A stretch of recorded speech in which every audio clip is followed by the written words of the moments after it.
उत्तर प्रदेश के एक छोटे से गांव भीखनपुरा में 16 साल की किशोरी संध्या रहती थी।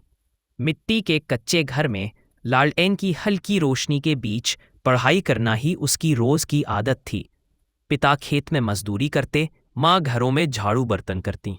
गांव की गली में खेलती बच्चियां संध्या को अक्सर चिढ़ाती, तू पढ़ लिख कर क्या करेगी, हमारी तरह शादी ही तो होगी। लेकिन संध्या के सपनों का आसमान बड़ा था। वह इंजीनियर बनना चाहती थी ताकि गांव के बच्चों के लिए बिजली और पढ़ाई की सुविधा ला सके। बचपन की चुनौतियां। संध्या के गांव में सिर्फ 5वीं तक ही स्कूल था। 8वीं तक की पढ़ाई करने के लिए उसे रोज 4 किलोमीटर दूर पैदल जाना पड़ता।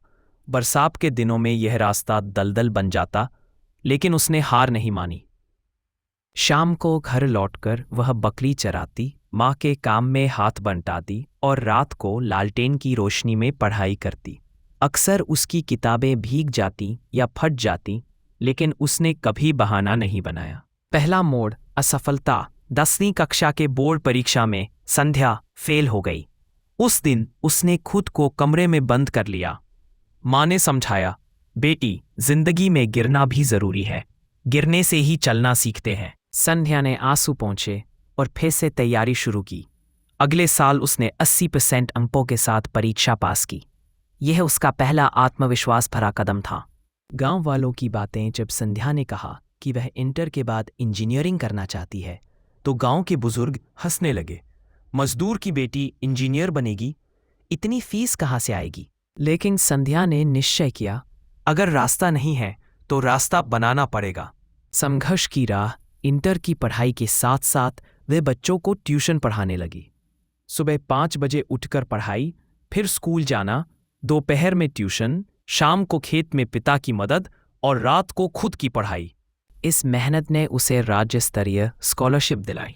स्कॉलरशिप की रकम से उसने इंजीनियरिंग प्रवेश परीक्षा की तैयारी के लिए किताबें खरीदी। दूसरा मोड़, प्रतियोगी परीक्षा। संध्या ने बिना किसी कोचिंग के सिर्फ पुरानी किताबों से पढ़ाई की। गांव में इंटरनेट नहीं था, तो वह पास के शहर के साइबर कैफे में जाकर ऑनलाइन टेस्ट देती। एक दिन उसने देखा, उसका नाम राष्ट्रीय स्तर की छात्रवृत्ति की सूची में आ गया है। यह उसके जीवन की सबसे बड़ी जीत थी। सपना सच होना। संध्या को सरकारी इंजीनियरिंग कॉलेज में एडमिशन मिल गया। पहली बार उसने ट्रेन में सफ़र किया, हॉस्टल में रहने गई। शुरू में भाषा और माहौल उसे कठिन लगा, लेकिन उसने धीरे धीरे सब सीख लिया।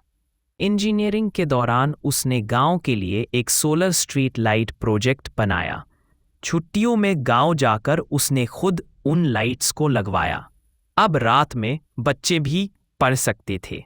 सफलता की उड़ान। कॉलेज के अंतिम वर्ष में उसे एक बड़ी कंपनी से नौकरी का ऑफर मिला। इंटरव्यू के समय उसने कहा, मैंने यह सब अपने माता पिता और गांव के बच्चों के सपनों के लिए किया है। गांव में बदलाव। कुछ साल बाद संध्या ने अपनी कमाई से गांव में एक मिनी लाइब्रेरी और कंप्यूटर सेंटर खोला। वह खुद बच्चों को वर्कशॉप देती। सपने देखना अपराध नहीं है, उन्हें पूरा करना हिम्मत है। अब गांव के लोग उसे दीदी इंजीनियर कहकर पुकारते हैं। कहानी का संदेश। सपनों को सच करने के लिए सबसे जरूरी है मेहनत, धैर्य और खुद पर भरोसा। हालात चाहे कितने भी मुश्किल हो, अगर इरादा मजबूत हो तो मंजिल मिलती ही है।